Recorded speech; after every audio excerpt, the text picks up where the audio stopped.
অবশ্যই ওনারটাই সর্বোচ্চ চিনি দেওয়ার চেষ্টা করবে। রনি উর্মির এসব কাণ্ডে বিরক্ত, তবু ওয়েটারের সামনে সিনক্রেট হবে দেখে সে চুপচাপ সবটা হজম করে। ওয়েটার বিনম্র ঘাড় নাড়ায়, সঙ্গে ঘুরে যাওয়ার জন্য পা বাড়াতে রনির ক্রোধে রক্তরাঙ্গা চোখ, তীক্ষ্ণ কণ্ঠ। ইয়ার কি হচ্ছে? আমি যেটা জিজ্ঞেস করেছি অ্যান্সার না দিয়ে তুমি ফাজলামো করো। বলো আমায় কেন কেন এসব করছো? মাথা ঠান্ডা রাখুন, সব কিছুর ইতি টানবো, সব কিছু বলবো ভেবেই তো আজ আপনার মুখোমুখি হওয়া। জবাব নেই রনি, শুধু রাগে নিজে নিজেই কটর কটর করছে। কিছুক্ষণ নীরবতা, তারপর উর্মি খুব শান্তভাবে হেয়ালি না করে বলে, আপনি জানতে চান সব কিছু? রনি তাকিয়ে থাকে, চোখে রাগ স্পষ্ট, কিন্তু মুখে কিছু বলে না। উর্মি হালকা নিঃশ্বাস ফেলে তারপর বলতে থাকে, কোথা থেকে শুরু করব আমার জানা নেই, কারণ বিষয়টা এমন অগোছালো যে গুছিয়ে বলার মতো ক্ষমতা আমার নেই। তবু আজ আমি বলছি, আর সবটা শুনে আপনি হয়তো আমাকে নির্লজ্জ, আত্মসম্মানহীন বা আরও খারাপ কিছু মনে করবেন। তবে এতে আমার কোনো আপত্তি নেই, কারণ কাজটাই তো আমি এমন করেছি। এরকম সূচনা না দিয়ে অন্তিম পর্ব শুরু করো, বিকজ তোমার কথা শোনার মতো ধৈর্য বা সময় কোনোটাই আমার নেই উর্মি। রনির কঠোর কণ্ঠে কটাক্ষ বাক্য। উর্মির চেহারা বিষণ্ণতায় চাপা পড়লেও সে বলে, আপনি হয়তো ভাবছেন অনলাইনে আমাদের প্রথম কথা হওয়া, প্রথম আলাপ, কিন্তু না, তার আগে থেকে আমি আপনাকে চিনি। একদিন আমি রাহিম ভাইয়া ফোন ঘাঁটছিলাম, হঠাৎ একটা গ্রুপ ছবি চোখে পড়ে, আর সেই ছবিতে ছিলেন আপনি, অমিত ভাইয়া, আজরিন আপু, ঐশী আপু, মিলি ভাবি, আর রাহাত ভাইয়া, রাহিম ভাইয়া। বুঝতে পারি সেটা তখনকার ছবি, যখন আমি ম্যাচে ছিলাম আর আপনারা আমাদের বাসায় বেড়াতে আসেন। উর্মি একটু শ্বাস নেয়। রনি এখনও স্থির, তার চোখে কোনো প্রতিক্রিয়া নেই, শুধু গভীর অভিনিবেশ। তারপর উর্মি লজ্জা সংকোচ ভেঙ্গিতে মাথা নিচু করে, নিজের হাতের আঙ্গুলে তার সমস্ত অভিনিবেশ মুখে।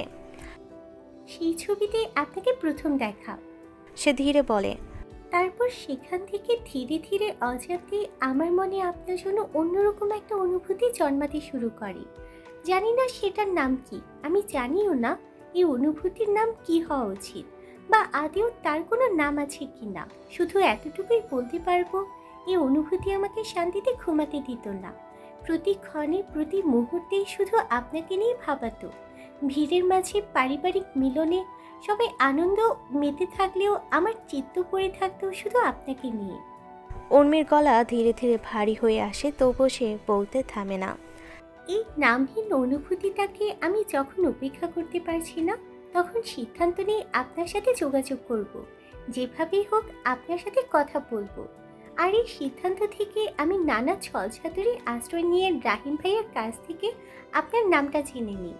তারপর ভাইয়ার ফেসবুক ফ্রেন্ড লিস্ট থেকে আপনাকে খুঁজতে থাকি, কিন্তু আপনার আইডি পাই না। সে এক মুহূর্ত থেমে নিঃশ্বাস নিল। হতাশা আমাকে ঘিরে ধরে, তবু সেদিন আমি থামিনি। মাথায় আইডি আসে, অমিত ভাইয়ার আইডি। উনি যেহেতু আপনার ভাই, ওনার ফেসবুক আইডির সাথে অবশ্যই আপনার অ্যাড থাকবে। এই চিন্তা থেকে পরে আমি অমিত ভাইয়ের আইডি খুঁজে বের করি। সেখান থেকে আপনার খোঁজ করতে করতে অবশেষে ওনার কমেন্ট বক্সে আপনার আইডিটা পাই। তারপর সেদিন নিজের সঙ্গে হাজারটা যুদ্ধ করে কাঁপতে থাকা হাতে আপনাকে ফ্রেন্ড রিকোয়েস্ট পাঠাই। উর্মির কণ্ঠ আরও নরম হয়ে আসে, সে ধূসর চোখে চোখ রাখে রনির পানে। কিন্তু আপনি সেদিন আর আমার ফ্রেন্ড রিকোয়েস্ট একসেপ্ট করেননি। তারপর থেকে আমি প্রতিদিন অপেক্ষা করতাম, বারবার দেখতাম আপনি একসেপ্ট করলেন কি না, আবার ক্যান্সেল করে রিকোয়েস্ট দিতাম যাতে একসেপ্ট করেন, কিন্তু করছেন না। এভাবে দিন যায়, সপ্তাহ যায়, মাসও কেটে যায়, কিছুতেই কিছু হচ্ছিল না। উর্মি হালকা হেসে ফেলল, কিন্তু সেই হাসিতে আনন্দ ছিল না। আমি আপনার আইডি নিয়ম করে ঘুরে দেখতাম, আপনার নতুন নতুন পোস্ট দেখতাম, এসবেও ভালো লাগতো আমার। আবার মাঝে মাঝে চিত্ত খুব করে চাইতো আপনাকে একটা মেসেজ দিয়ে দিই, কিন্তু পরক্ষণে ইগোটা সবসময় জিতে যেত। এটা ভেবে অনুভূতির ক্ষেত্রে মেয়েদের অতি উৎসাহী মানায় না, ওদের অহংকারী না হলে চলে না। উর্মি একটু থামে। এভাবে অপেক্ষা, হতাশায় আমার দিনগুলো কাটছে। তারপর একদিন ফেসবুকে এসে দেখি আমার অপেক্ষার, হতাশার দিন শেষ। আপনি আমার ফ্রেন্ড রিকোয়েস্ট একসেপ্ট করেছেন। উর্মির চোখে সেই মুহূর্তে আলো যেন ফিরে এলো। সেদিন আমি ভীষণ খুশি হয়েছিলাম। আমার মধ্যে খুশির কি যে অনুভূতি সেটা বলে বোঝানো যাবে না। সঙ্গে ইনবক্সে আপনার মেসেজ। কে আপনি? আমায় চিনেন? মানে সব মিলিয়ে আমার কাছে মনে হলো আমি মেঘ না চাইতে বৃষ্টি পেয়ে গেছি। সেদিন লোকের বলা একটা কথা খুব মনে পড়ছিল। লোকে ঠিকই বলে, অপেক্ষার শেষটা সুন্দর হয়। উর্মি আবার মাথা নিচু করে। ভয়, সংকোচ, আনন্দ সব একসাথে আমার ভিতরে ঝড় তুলেছিল। আপনাকে রিপ্লাই দিয়েছিলাম কাঁপতে থাকা হাতে, অবশ শক্তিহীন শরীরে, বুক থুকপুকানিতে। সেদিন আমাদের মাঝে অনেক কথা হলো। উর্মি একটু থেমে আবার বলল, এভাবে আপনার সাথে কথা বলে ধীরে ধীরে আমি বুঝতে পারলাম আপনি আমার আগে থেকে আপুকে ভালোবাসেন। আসলে আপনার আমার সাথে কথা বলার আগ্রহটাও আপুকে ঘিরে। উর্মির কণ্ঠে এক ধরনের শূন্যতা নেমে এলো। আরও খেয়াল করেছি আমি যখনই আপুর সাথে কোনো স্টোরি দিই তখনই আপনার মেসেজ আমার ইনবক্সে থাকে। উর্মি চোখ নামিয়ে নেয় আবার। তাই আমি ইচ্ছে করে আপুর সাথে কাটানো মুহূর্তগুলো স্টোরিতে বেশি দিতে শুরু করি, যেন আপনার সাথে কথা বলতে পারি। উর্মি একটা দীর্ঘ নিঃশ্বাস। বিবেক বলতো এসব ঠিক হচ্ছে না, দূরে সরে যাই, ওর মনে অন্য কেউ, শুধু শুধু তোর মায়া বাড়ছে। কিন্তু আবেগ বলতো থাক, অন্তত কথা তো হয় তার সাথে। বর্তমানে তো তুই সুখী, ভবিষ্যতে যা হবে তা না হয় দেখা যাবে। পরে তো আপনি নিজেই স্বীকার করেন আপনি আপুকে কতটা ভালোবাসেন। আর আপনার মুখ থেকে সবটা শুনে আমার সেদিন মনটা ভেঙে যায়। ভাবি এবার সত্যি সত্যি এসব থেকে বেরিয়ে আসা উচিত। পরক্ষণে মনে পড়ে আপুকে আপনি একতরফা ভালোবাসেন। আপুর তো বিয়ে ঠিক, আপনি শত চাইলেও ওদের আলাদা করতে পারবেন না, কারণ ওদের একে অপরের প্রতি তীব্র ভালোবাসা আমি দেখেছি। আপনি আপুকে যতটা ভালোবাসেন ঠিক ততটা আপু রায়হান ভাইয়াকে ভালোবাসে। তাই সেদিন আমি এই পথে থেমে যেতে যেতেও থামিনি। হ্যাঁ, একদিক দিয়ে আমি আপনার সাথে স্বার্থপরের মতো কাজ করেছি। আপু অন্য কারো জানার পরেও আমি আপনাকে কখনো বলিনি আপনি থামুন। আপুর প্রতি আপনার তীব্র ভালোবাসা আর এত এত পাগলামি এসব থামান। আপু যে অন্য কারো বলিনি আমি, কারণ আমি নিজের স্বার্থের কাছে হেরে গিয়েছিলাম। ভাবতাম আপনি তো আপুকে ঘিরে আমার সঙ্গে কথা বলেন।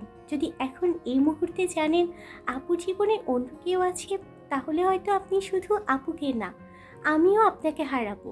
আর তার চেয়ে বরং আমি না হয় যতদিন আপনি আপু সত্যিটা জানেন ততদিন আপনার মনে জায়গা করে নিব। আপনার আমার সাথে কথা বলতে বলতে আপনার মনে আমার জন্য একটু মায়া জন্মাবে। আপনি আপুকে ভুলে আমাকে নিজের অভ্যাস বানিয়ে নেবেন। তারপর কি এভাবে কেটে যাচ্ছে দিন। আপনার সাথে আমার সম্পর্ক গাঢ় হচ্ছে। আপনি আমার কাছে আপুর প্রতিদিনের খবর নিচ্ছেন, আর সেই সুবাদে আপনার সাথে কথা বলে আমার আত্মাও প্রশান্তি নিচ্ছে। এরপর রাহিম ভাইয়ের বিয়ে। প্রথমবার আপনাকে সরাসরি দেখি, আড়াল থেকে সবার ভিড়ে শুধু আপনাকে দেখতাম। হারিয়ে গেলে আপনাকেই খুঁজতাম। ছবির মানুষটাকে চোখের সামনে দেখার অনুভূতি সত্যি অন্যরকম। তার উপর মানুষটা যদি হয় ছবির থেকে বাস্তবে বেশি আকর্ষণীয়, তাহলে তো কথাই নেই।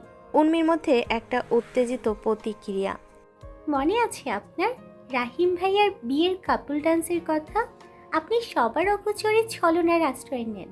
আপুকে ডান্স পার্টনার হিসেবে পাওয়ার জন্য চিরকুটে নিজের মতো করে চিহ্ন দেন, যাতে সেই চিরকুট তুলে আপুকে ডান্স পার্টনার হিসেবে পান। কিন্তু এসবের পরেও আপনি আপুকে না, আমাকে ডান্স পার্টনার হিসেবে পান।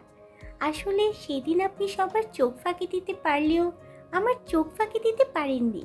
দূর থেকে সবটা আমি নোটিশ করি।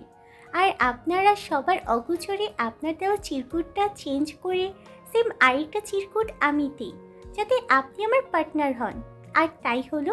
তবে অদ্ভুত ব্যাপার হলো আপনি আমাকে পেয়ে মোটেও খুশি হননি, বরং আপুকে না পেয়ে ভিতরে ভিতরে রাগে চলছিলেন।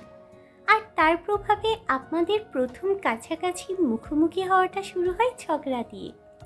এতদিন আপনাকে ভীষণ চুপচাপ মনে হলেও সেদিন বুঝলাম আপনি ভীষণ চঞ্চল, সঙ্গে ঝগড়ুটেও বটে। তবে এতে আমার মোটেও খারাপ লাগেনি, কারণ ছেলেদের ঝগড়ুটে হলে আমার কাছে ভালো লাগে।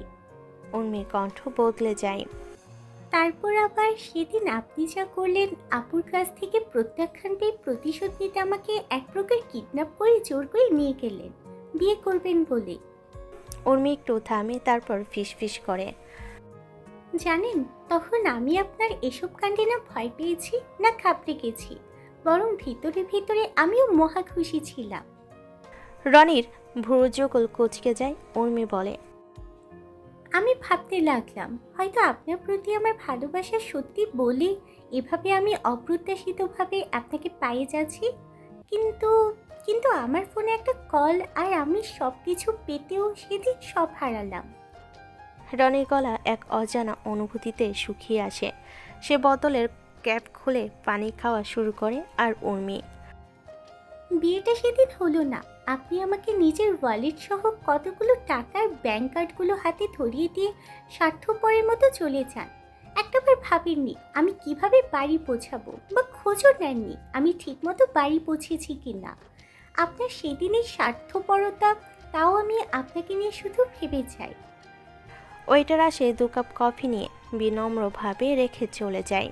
সেদিন শুধু আপুর কাছ থেকে প্রত্যাখ্যান পেয়ে আপনার মন ভাঙেনি, বরং আমারও মন ভাঙে। তারপর আমি নিজেকে বুঝাই আপনার মনে সেদিন কী চলছিল সেটা নিজে ফিল করি। আপনার আমার সাথে করা 16 আনা অন্যায় সব মাফ করে দিয়ে আজও আমি আপনাকে নিয়ে ভাবি। সবটা শুনে আপনার এখন মনে হচ্ছে আমি নির্লজ্জ, আত্মসম্মানহীন, তাই না? রনি এবার কিছু বলতে যায়, কিন্তু শব্দ খুঁজে পায় না। উর্মি আবার ধীরে বলে, ভাবুন, যা খুশি ভাবুন, তাতে আমার কিছু চাই আসে না। আমি আপনার মতো কষ্ট পেতে চাই না, একতরফা ভালো বাঁচতে বাঁচতে আর ক্লান্ত হতে চাই না। যেহেতু আপনি এখন শূন্য, তাই ভাবলাম আপনাকে সবটা এখন খুলে বলা দরকার। আপনি অন্য কারোর হওয়ার আগে আপনাকে সবটা জানানো দরকার। এখন সবটা আপনাকে জানিয়েছি, বিনিময়ে আর আমার মধ্যে কোনো আফসোস থাকলো না। সঙ্গে এটা ভেবেও কিছু যায় আসে না আপনি আমায় কি ভাবছেন, বরং সত্যটা আমি এখন বলতে পারবো আপনাকে সবটা আমি জানিয়েছি। আর সবটা জেনেও আপনি আমার হলেন না। রনি কিছু বলে না। তার চোখে এবার আগের মতোই রাগ নেই। উর্মি এবার ধীরে ব্যাগ থেকে একটা ছোট বক্স বের করে টেবিলে রাখে। এটা আপনার জন্য, চিন্তা করবেন না, নিজের টাকা দিয়ে কিনেছি। এতক্ষণ ধরে আমার অগুছালো ফালতু বকবকগুলো মুখ বুজে শোনার জন্য। রনি তাকিয়ে থাকে। উর্মির ঠোঁটে হালকা হাসি। আর হ্যাঁ, আপনার কার্ডগুলো সহ ওয়ালেট। ওয়ালেটটাও টেবিলে রাখে। দেখে নিন সব কিছু ঠিকঠাক আছে কিনা, চিন্তা করবেন না। বাড়িতে গিয়ে ব্যাংক অ্যাকাউন্ট চেক করে নিন, দেখবেন টাকাগুলো ঠিকঠাক আছে। হয়তো সত্যি আপনার টাকাগুলো শেষ করেছি, কিন্তু আবার সবটা ফুরিয়ে দিয়েছি। আসলে সেদিনের ঘটনার পর থেকে আপনার কোনো খোঁজ খবর পাচ্ছি না দেখে ইচ্ছে করে টাকাগুলো শেষ করেছি, যাতে এই উছিলে হলেও আপনি আমাকে কল দেন আর আমি আপনার খোঁজ পাই। কিন্তু না, সঙ্গে সঙ্গে পাইনি, তবে কয়েকদিন পর হলেও পেয়েছি। হোক না সবটা বিরক্ত নিয়ে কথা, তবু কথা তো হয়েছে। রনির ঠোঁটে অনিচ্ছাকৃত একটুখানি হাসি ফুটে ওঠে। উর্মি উঠে দাঁড়ায়। আসি, মনে আর আফসোস থাকলো না। এবার বলতে তো পারবো সে সবটা জেনেও আমি চাইনি। তা না হলে তো না বলতে পারার আফসোস নিয়ে বেঁচে থাকতে হবে। যদি কখনো কারোর ভালোবাসা পাওয়ার অভাবে নিজেকে অভাগা মনে হয়, মনে রাখবে কোথাও একটা নির্লজ্জ মেয়ে আছে যে আপনাকে নিঃস্বার্থভাবে ভালোবেসে যাচ্ছে। উর্মি ঘুরে হাঁটতে শুরু করে। রনি ডাকে না, শুধু বসে আছে। টেবিল ওপর রাখা গিফট বক্স আর ওয়ালেটটা যেন যেমনভাবে উর্মি রেখেছে তেমনভাবেই পড়ে আছে। একটা সিম। অফিস থেকে মেসেজ আসে। রনির মোবাইল খুলে সঙ্গে সঙ্গে ভেসে ওঠে, জলজল করছে পুরো চিঠি শেষ মেসেজটা। আমি এসে গেছি। সেই মেসেজটার পানে রনির চোখ স্থির, কিন্তু ভেতরে ঝড়। উর্মির প্রতিটা কথা, প্রতিটা অনুভূতি একটা একটা করে ফিরে আসছে তার মাথায়। বুকের ভেতরটা হঠাৎ ভারী হয়ে ওঠে। অজান্তে সে দাঁড়িয়ে ধীর স্পষ্ট কণ্ঠে ডেকে ওঠে, উর্মি। উর্মির পা থেমে যায়। কিছুক্ষণ সে পেছন ফিরে তাকায় না, তারপর ধীরে, খুব ধীরে ঘুরে দাঁড়ায়। চোখে প্রশ্ন। রনি কিছুটা এগিয়ে আসে তার পানে। কয়েক সেকেন্ড কেউ কিছু বলে না। তারপর রনি গভীর একটা নিঃশ্বাস নেয়। তারপর রনি বলে ওঠে, তুমি না বলেছো আজ তুমি যত কিছু হয়ে যাবে আমাদের মাঝে, আমি যেন তোমার তোমার বাসার নিচে ছেড়ে আসি, ভুলে গেলে? উর্মি এক মুহূর্ত চুপ, তারপর বলে, সেটা তো উড়ু চিঠি বলেছে। তাই তাহলে আমায় না হয় ওর চিঠিকেই বাসার নিচে ছেড়ে আসবো, কারণ একটা জিনিস আমি অস্বীকার করতে পারবো না। উর্মির চোখে হালকা নড়াচড়া দিয়ে ওঠে। কি? ওর চিঠি। রনির কণ্ঠ শীতল নিচু হয়ে আসে। সে আমার জীবনের একটা জায়গা করে নিয়েছে। শব্দগুলো ধীরে ধীরে পৌঁছায় উর্মির ভেতর। রনি আরো নরম গলায়, আমি জানতাম না সে কে, কিন্তু আমিও অপেক্ষা করতাম তার মেসেজের জন্য। তার কথা ভালো লাগতো, আলাদা একটা শান্তি পেতাম। হ্যাঁ, ওই সে আমি চেয়েছি, কিন্তু এতদিন তার পাশে থাকা সাপোর্ট আমার নতুন করে বাঁচতে শিখিয়েছে কারোর জন্য কারোর জীবন থেমে থাকে না। উর্মির চোখ ভিজে ওঠে অল্প। আর রনি? আজ জানলাম সে তুমি। একটু এগিয়ে আসে সে, তারপর উর্মির চোখে চোখ রেখে বলে। আর এখন? উর্মির শ্বাস ধীর হয়ে আসে, বলে। আর এখন কি? রনি কিছুটা থেমে খুব আস্তে বলে। একটা প্রশ্ন করব? উর্মি মাথা নাড়ে। রনির গলা এবার একটু কেঁপে ওঠে। তুমি কি সারা জীবন আমার কাছে ওর স্মৃতি হয়ে থাকবে? উর্মির চোখ দিয়ে ধীরে জল গড়িয়ে পড়ে, কিন্তু ঠোঁটে একটা হাসি ফুটে ওঠে। সে কিছু বলে না প্রথমে, তারপর খুব নরম গলায় বলে। না, আমি তো উর্মি, তাহলে উরু চিঠি হয়ে কেন থাকবো? উর্মিকে পাশে চাইলে আসবে, তাহলে এখানে সব কিছুর ইতি টানুন। কথাটা বলেই উর্মি বেপরোয়া পা বাড়ায়, আর রনি পিছন থেকে তার হাত টেনে ধরে বলে। এজন্যে আমি চেয়েছি তুমি উর্সিটি হয়ে থাকো, কারণ উর্সিটি উর্মির মতো অহংকারী, চঞ্চল, ঝগড়ুটে না। সে শান্ত, ভদ্র আর রনিকে বেশ ভালো বোঝে। যে কোনো পরিস্থিতিতে তাকে সাপোর্ট দেয়। উর্মির মতো ঝগড়ুটে ভয়ঙ্কর পেতনি না। উর্মির হাস্যোজ্জ্বল চোখগুলো বড় করে কোমরে হাত রেখে বলে ওঠে। কি বললেন? আমি পেতনি, ঝগড়ুটে, অহংকারী? বলে সে আবার বেপরোয়া পা বাড়ায়। রনি তাকে আবার থামাই, বলে। আরে না, আমি তোমায় এসব বলিনি। আমি তো এসব উর্সিটিকে বলেছি। সে উরু চিঠিটাকে? সেটাও তো আমি। আচ্ছা বাবা, আমার ভুল হয়েছে। উর্সিটি আর উর্মি যে নামই বলো না কেন, আমি তা বুঝি না। আমি জানি আজ থেকে তুমি শুধু আমার, আর একান্তই আমার। আর ঐশী আপু? বড় শালী। কথাটা সবসময় মাথায় থাকবে। না। একটু সময়, তারপর রনি। আরে এভাবে কেন তাকো? আমি বলতে চেয়েছি তোমার থাকবে না, কিন্তু মনে থাকবে। কি মনে থাকবে? আপু মাথায় থাকবে, নাকি আপু যে তোমার শালি এই কথাটা মাথায় থাকবে? তোমার আপু, আরে থুকু, আপু যে আমার শালী এই কথাটা আমার মাথায় থাকবে। এভাবে একটা নতুন শুরু। রনি হাত বাড়িয়ে দেয় একটু ইতস্তত করে উর্মি, তারপর নিজের হাতটা রাখে তার হাতে। দুজনেই হালকা হেসে ফেলে। দুজন পা বাড়ায়, আর রনির আত্মার গহীন থেকে যেন শোনা যায়। আত্মার গভীরে যাকে এঁকেছিলাম ভালোবাসার রঙে, সেই আমাকে করলো প্রত্যাখ্যান। আর যে ছিল না কোনোদিন আমার কল্পনায়, সেই আজ ভালোবেসে জড়িয়ে ধরেছে আমায়। প্রায় সপ্তাহখানেক আগের কথা। বাড়ি থেকে কল আসে অমিতের মোবাইলে। তখন সে রাজশাহী শ্বশুরবাড়িতে আজিন আর ছোট্ট অরিনকে নিয়ে। ফোনের ওপাশে ছিলেন জাহানারা বিবি। তিনি জানান গত দুদিন ধরে ঈশিতার শারীরিক অবস্থা ভয়াবহ রকম খারাপ। ডাক্তারের কাছে নেওয়া হয়েছিল, কিন্তু সেখান থেকে ভরসার কোনো কথা মেলেনি। ডাক্তারের স্বীকারোক্তি, সব কিছু এখন উপরওয়ালার হাতে। তবুও কি বসে থাকা যায়? মানুষ শেষ মুহূর্ত পর্যন্ত আসার শেষ সুতোটুকু আঁকড়ে ধরতে চায়। তাই সিদ্ধান্ত নেওয়া হয় শেষ চেষ্টা হিসেবে ঈশিতাকে উন্নত চিকিৎসার জন্য দেশের বাইরে ইংল্যান্ডে নিয়ে যাওয়া হবে। আগে ডাক্তারের সঙ্গে পরামর্শ করেই সব ব্যবস্থা সম্পূর্ণ হয়েছে।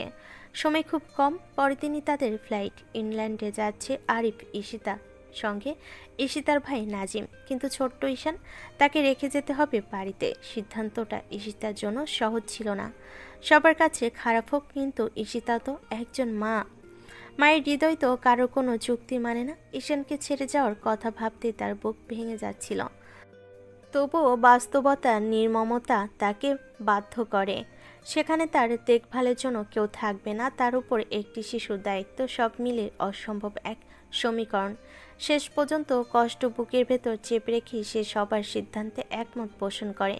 ঈশানকে রেখে যেতে রাজি হয় আর দায়িত্ব দিয়ে যায় আজরিনের ওপর, কারণ তার আজরিনের ওপর ছিল অগাধ বিশ্বাস। তার অনুপস্থিতিতে আজরিন যে ঈশানকে তার অভাব বুঝতে দিবে না, নিজের সন্তানের মতো দেখে রাখবে, সেটা নিয়ে ঈশিতা নিশ্চিত। তার উপর ঈশানেরও আজরিন আসার পর তাকে প্রয়োজনে পড়ে না, সারাক্ষণ আজরিনের সাথেই থাকে, তাকে পেলেই হয়। এদিকে মোজাম্মেল সাহেব কিছুটা সুস্থ হয়ে ওঠেন, যার কারণে বাড়ির এই সংকটময় পরিস্থিতিতে আজরিনরা আজ রাজশাহীতে থাকাকে ঠিক মনে করে না, তারা ফেরার সিদ্ধান্ত নেয়। ঈশিতারা ইংল্যান্ডে যাওয়ার পরের দিনই, তবে চট্টগ্রামে না, গন্তব্য এবার তাদের ঢাকা। পরিকল্পনা অনুযায়ী রনিকে ঢাকা থেকে চট্টগ্রাম পাঠানো হয়, যেন সে জাহানারা বিবি, আশরাফ শিকদার আর ছোট্ট ঈশানকে নিয়ে ঢাকায় ফিরে। কারণ চট্টগ্রামে সেই বাড়ি এখন আর কারো কাছে বাড়ি বলে মনে হয় না। একসময় যেখানে হাসি, আনন্দ আর জীবনে উচ্ছ্বাসে ভরপুর ছিল বাড়ির প্রতিটা কোণা, আজ সেখানে জমে আছে এক অদৃশ্য শূন্যতা। দেয়ালগুলো যেন নিঃশব্দে আগলে রেখেছে অসংখ্য না বলা যন্ত্রণা, অজস্র চাপা কান্না। বাড়িটার বাতাস ভারী হয়ে গেছে এতটাই যে সেখানে শ্বাস নিতেও কষ্ট হয়। বারান্দার হাওয়া আর প্রশান্তি দেয় না। রুমের ভেতরেও যেন অক্সিজেনের অভাব, শুধু শরীর না, মনটারও যেন দম বন্ধ হয়ে আসে। এরকম হাজারটা গভীর অন্ধকার ছায়া পুরো বাড়িটাকে গ্রাস করে নিয়েছে। সেই ছায়াগুলো এতটাই ঘন যে আলো ঢোকে না, এমনকি সবার বেঁচে থাকার ইচ্ছেটাও যেন সেখানে থেমে গেছে। তাই সবাই সেই বাড়ি থেকে সরে এসেছে, বাঁচার তাগিদে, একটু স্বস্তির আশায়। তাই এখন শিকদার বাড়ির নতুন ঠিকানা ঢাকা। শহরের কোলাহলের মাঝে তারা নতুন করে জীবন গুছিয়ে নেওয়ার চেষ্টা করছে। পুরনো অধ্যায়টা পেছনে ফেলে নতুন করে বাচ্চারা ক্ষীণ আশ্বাস খুঁজছে। আর চট্টগ্রামে সেই বাড়িটা দেখভালের জন্য রেখে দিয়েছে লোকজন। সময়টা সন্ধ্যা 7টা কি 7:30টাই হবে। একটা নীরব সময়। অরিন, ঈশান এখন একই ক্লাসে পড়ে। বয়সের দিক দিয়ে অরিনের তুলনায় ঈশানকে আগেই ভর্তি করানো হয়, তাই আর দুজন এখন একই ক্লাসে। দুজন এখন সন্ধ্যার হোম টিউটারের কাছে পড়ছে। অমিত, রনি কোম্পানিতে এখনও ফেরার নাম নেই। জাহানারা বিবি আশরাফ শিকদারের পাশে বসে হাদিসি বই পড়ছেন। আশরাফ শিকদার এখন আগে থেকে অনেকটাই সুস্থ, আর আজরিন রুম গোছাচ্ছে। এখন সে অমিতের রুমেই থাকে। আসলে এটা তার নিজের ইচ্ছে হয়নি, জাহানারা বিবির অনেক অনুরোধে সে রাজি হয়েছে। জাহানারা বিবি তাকে বলেন, তিনি অনেক কষ্ট বুকে চেপে স্বামীর ঘর অট্টালিকা ছেড়ে ছেলের এই অট্টালিকায় এসেছেন, শুধু একটু নতুন করে বাঁচার আশায়। কিন্তু এখানে এসে তিনি ছেলে আর ছেলের বউয়ের এই দূরত্ব মেনে নিতে পারছে না। তিনি চান অমিত আর আজরিন তাদের সব ভুল বোঝাবুঝি মিটিয়ে ফেলুক, তার জন্য হোক বা অরিনের জন্য। এভাবে অনেক বোঝানোর পর শেষ পর্যন্ত আজরিন রাজি হয় অমিতের রুমে থাকতে। কিন্তু এখন পর্যন্ত অমিতের উপর আজরিনের অভিমানটা এখনও আছে। রুম গোছানোর শেষ পর্যায়ে এসে আজরিন একটু হাঁপিয়ে উঠেছে, তবুও হাত থামায়নি। অমিতের অগোছালো আলমারিটা গোছানোর জন্য সে একে একে সব জামা কাপড় নামাচ্ছিল। তখনই আংশিক তার চোখ আটকে যায় একটা ছোট্ট সিন্দুক আকৃতি পিতলের বক্সে। অদ্ভুত সুন্দর বাক্সটা, কিন্তু একটু পুরনো। আজরিনের চোখে ভেসে ওঠে কৌতূহল। ধীরে ধীরে হাত বাড়িয়ে সে বাক্সটা তুলে নেয়। চিত্রে প্রশ্ন জাগে, এমন অদ্ভুত কেন বক্সটা? এটার ভেতরে কি এমন আছে? একবার খুলে দেখবো? কিন্তু বিবেক সাথে সাথে বাধা দেয়। এটা খোলা কি ঠিক হবে? এই টানাপোড়েনে আজরিন যখন বাক্সটা উল্টে পাল্টে দেখছিল, ঠিক তখনই ধপাস একটা বিকট শব্দে বাক্সটা তার হাত থেকে পড়ে যায় মেঝেতে। আংশিক শব্দে বুকটা কেঁপে ওঠে তার, চোখ কুঁচকে যায় ভয় আর অপ্রস্তুতিতে। কিছুক্ষণ স্থির হয়ে থাকার পর যখন সে নিজেকে সামলে নেয়, তখন সে দেখে বাক্সটা খুলে গেছে। ভেতর থেকে ছড়িয়ে পড়ছে ছোট ছোট চিরকুটের মতো কাগজের টুকরো। তারপর সে তাড়াহুড়ো করে মেঝেতে বসে পড়ে। অমিতের গুরুত্বপূর্ণ কিছু ভেবে সে এগুলো আবার গুছিয়ে রাখতে শুরু করে। কাগজগুলো তুলতে তুলতে আংশিক একটা খোলা চিরকুট তার চোখে পড়ে। কৌতূহল আর নিজেকে সামলাতে পারল না সে। ধীরে ধীরে কাগজটা হাতে তুলে নেয়। চোখ বোলাতে সে থমকে যায়। শুরুতে লেখা, প্রিয় অর্ধাঙ্গিনী। আজরিনের বুকটা হালকা কেঁপে ওঠে। তারপর ধীরে ধীরে সে পড়তে শুরু করে। এক পর্যায়ে মেঝেতে বিছানার সাথে হেলান দিয়ে লেপ্টে বসে যায়। চিঠিটা ছিল এমন: প্রিয় অর্ধাঙ্গিনী, এই সম্বোধনটা লিখতে গিয়ে আজ একটু থমকে যাই। জানি না এই নামে তোমাকে ডাকার অধিকার আমার আছে কিনা, তবুও লিখছি। কারণ কিছু সম্পর্ক থাকে যেগুলো অধিকার দিয়ে না, অনুভূতি দিয়েই বেঁচে থাকে। তুমি চলে যাওয়ার পর জীবনটাকে নতুন করে বুঝতে শিখেছি। আগে কখনো এটা উপলব্ধি করিনি, একটা মানুষ যে অজান্তেই নিঃশব্দে আরেকটা মানুষের জীবনের সাথে এতটা গভীরভাবে মিশে যেতে পারে। তুমি ছিলে আমার জীবনে ঠিক তেমনই, চোখে না পড়লেও প্রতিটা মুহূর্তে থাকা এক অভ্যাস, এক উপস্থিতি। আজ সেই উপস্থিতিটাই আমার নেই, আর তাই চারপাশে সব কিছু ঠিক আগের মতো থাকলেও কিছুই আর আগের মতো লাগে না। এই রুমটা যেখানে একসময় তোমার অকারণ ছুটোছুটি, হঠাৎ এসে আমার সাথে ধাক্কা খাওয়া, ছোট ছোট বাচ্চামি মিলে একটা অগোছালো প্রাণ ছিল, আজ সেখানে শুধু নীরবতা। আগে যেটাকে আমি বিরক্তি ভাবতাম, আজ বুঝি সেটাই ছিল আমার জীবনের সবচেয়ে জীবন্ত অংশ। যেখানে আমি অজান্তেই ধীরে ধীরে তোমার সেই অগোছালো বিরক্তিকর উপস্থিতির সাথেই অভ্যস্ত হয়ে পড়েছিলাম। তাই তুমি চলে যাওয়ার পর এই হঠাৎ নিস্তব্ধতা আমার কাছে অসহনীয় হয়ে উঠেছে। আমি স্বীকার করছি, আমি কখনোই ভালো স্বামী হতে পারিনি। আমার কণ্ঠে ছিল কঠোরতা, আচরণে ছিল রুক্ষতা। তোমার ছোট ছোট আনন্দগুলোকে আমি নিজের অহংকার দিয়ে চাপা দিতে চেয়েছি বারবার, কিন্তু এই কঠোরতার আড়ালেই যে তোমার জন্য একরাশ মায়া লুকিয়েছিল, সেটা আমি কখনো বুঝে উঠতে পারিনি। না প্রকাশ করে তোমাকেও বোঝাতে পেরেছি, তবে আজ বুঝি।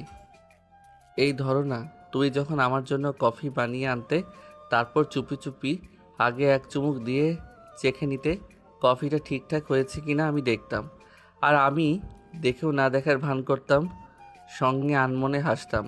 তুমি চলে যাওয়ার পর নামহীন এক টানে আমিও সেই একই জায়গা থেকে কফিতে চুমুক দিতাম। আবার তুমি যখন হঠাৎ এসে আমার সাথে ধাক্কা খেতে, আমি রাগ দেখাতাম, অথচ ভেতরে ভেতরে চাইতাম এই মুহূর্তটা যেন বারবার ফিরে আসে। আসলে তোমাকে বকাঝকা করা, শাসন করা, এসবের মাঝেই আমি নিজের অদ্ভুত এক ভালো লাগা খুঁজে পেতাম। তাই না চাইতেও তোমার সাথে রুক্ষ আচরণ করতাম, কিন্তু বুঝিনি এইসব আচরণে তুমি নিঃশব্দে কষ্ট পাচ্ছ। আজ তুমি নেই, তবুও বলছি, তোমার নির্ভেজাল পাগলামি, শিশু সুলভ সরলতা, এসব আমার ভীষণ ভালো লাগতো বউ, খুব বেশি। কিন্তু আমার অহংকার সব সময় আমার অনুভূতির সামনে দেওয়াল হয়ে দাঁড়িয়েছিল। সেদিন লেকের ধারের ঘটনাটা আজও ভুলতে পারি না। যখন ফিরে এসে তোমাকে রেখে যাওয়া স্থানে খুঁজে পেলাম না, তখন প্রথমবার সত্যিকার অর্থে তোমাকে হারানোর ভয় পেয়েছিলাম। মনে হচ্ছিল তোমাকে যেন চিরতরে হারিয়ে ফেলেছি। আমি পাগলের মতো চারদিকে তোমাকে খুঁজছিলাম, সেখানকার প্রতিটা মানুষের মুখে তোমার ছায়া দেখছিলাম। তারপর তোমাকে যখন ফিরে পাই, তখন আমি স্বস্তি পাইনি, বরং নিজের ওপরই রাগ হয়েছিল। কিন্তু সেই রাগটাই আমি তোমার উপর ঝেড়ে ফেলেছিলাম। তুমি ভেবেছিলে আমি দায়িত্বের জায়গা থেকে রেগে গেছি, বা তোমাকে রেখে যাওয়া স্থানে পাইনি বলে রেগেছিলাম। আসলে বিষয়টা এমন ছিল না। সত্যিটা তো হলো, আমি তোমাকে হারানোর ভয়টা সেদিন সহ্য করতে পারিনি। আর সেই রাতের রিংটার ঘটনাটাও তুমি ভেবেছিলে আমি তোমার পরিয়ে দেওয়া বলে সেদিন সেই রিংটা ছুঁড়ে ফেলে দিয়েছি, কিন্তু আমি আসলে ভয় পেয়েছিলাম। একবার ভেঙে যাওয়া বিশ্বাসের স্মৃতি তখন আমাকে তাড়া করেছে। তাই নতুন করে কারো ভালোবাসাকে গ্রহণ করতে গিয়ে আমি নিজেকে পিছিয়ে নিয়েছিলাম। তুমি সবসময় আমার রাগটাই দেখেছো, আমার কথার কঠোরতাই অনুভব করেছো, কিন্তু সেই রাগের আড়ালে যে তোমার জন্য গভীর ভালোবাসা লুকিয়েছিল, সেটা আমি কখনো প্রকাশ করতে পারিনি, আর তুমিও দেখোনি। আজ তুমি নেই, আর এই না বলা কথাগুলো, না প্রকাশ করতে পারা অনুভূতিগুলোই এখন আমার সবচেয়ে বড় শাস্তি হয়ে দাঁড়িয়েছে। জানি না তুমি কোনো দিন এই চিঠিটা পড়বে কিনা, জানি না আমার জন্য তোমার মনে আর কোনো জায়গা আছে কিনা, তবুও লিখে রাখলাম, যদি কোনো দিন ফিরে আসো তাহলে দেখবে এই রুক্ষ মানুষটার ভেতরেও একটা নরম অসহায় মানুষ ছিল যে তোমাকে ভালোবাসতো গভীরভাবে, নীরবে, শুধু বলতে বা প্রকাশ জানত না। ইতি, তোমার গোমরা মুখ রাক্ষস। চিঠির শেষ লাইনে এসে আজরিনের চোখ অজান্তে ঝাপসা হয়ে ওঠে। হাতে ধরা ছোট্ট চিরকুটটা মুহূর্তেই তার কাছে অসহ্য ভারী হয়ে ওঠে। নিচের আরেক সত্তা তার কাছে প্রশ্ন তুলে।